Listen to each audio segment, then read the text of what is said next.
Okay, this is gonna be very polarizing. Don't judge my hair, it has a mind of its own, I don't know what it's doing. Let's talk about sidereal versus Western astrology and human design.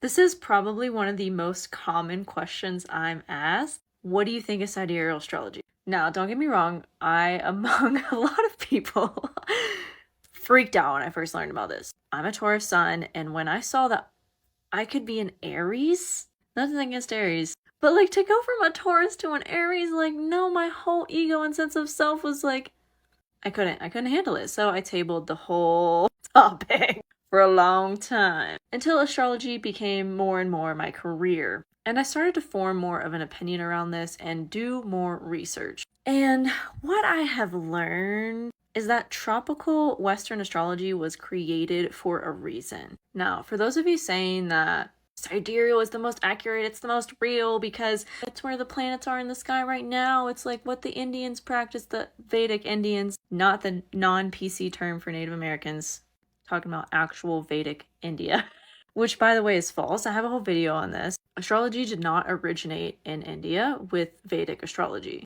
Astrology originated in Babylon, Greek, Rome, Egypt, China even had their own version of astrology that they all brought to India via the Silk Road. Anyways, that's a different video.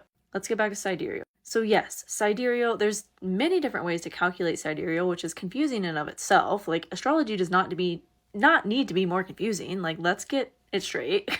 Yes, true sidereal and even regular sidereal will tell you roughly where the planets are in the sky right now and what constellations they're in. That's true sidereal, right? That's looking at the sky right now. Sidereal is a calculation, not always in alignment with what's in the sky right now. Have to differentiate between those two types of calculating sidereal. Again, this is so confusing. Like, why? Just practice Western astrology. I don't get it. We don't need to be difficult. It's already confusing enough to learn astrology for people that know nothing about it. Like, why can't we just be simple? Let's be simple. I'm a Taurus here. I want to be simple. Okay, so that in of itself is confusing. And two, if we follow sidereal astrology, if we all just transition to sidereal astrology and followed it forever, eventually Libra season would be now in the springtime. Like, what sense on what planet does that make? That makes no sense. Western astrology is for me. I'm a Western astrology gal. Not knocking anyone that practices sidereal, like, you do you, to each their own, but that is not my forte. And I do not see logical sense Mercury and Taurus in practicing it. Like, why swim against the current? For like no reason. And then Vedic astrology uses sidereal, but it's a completely different system. I can't.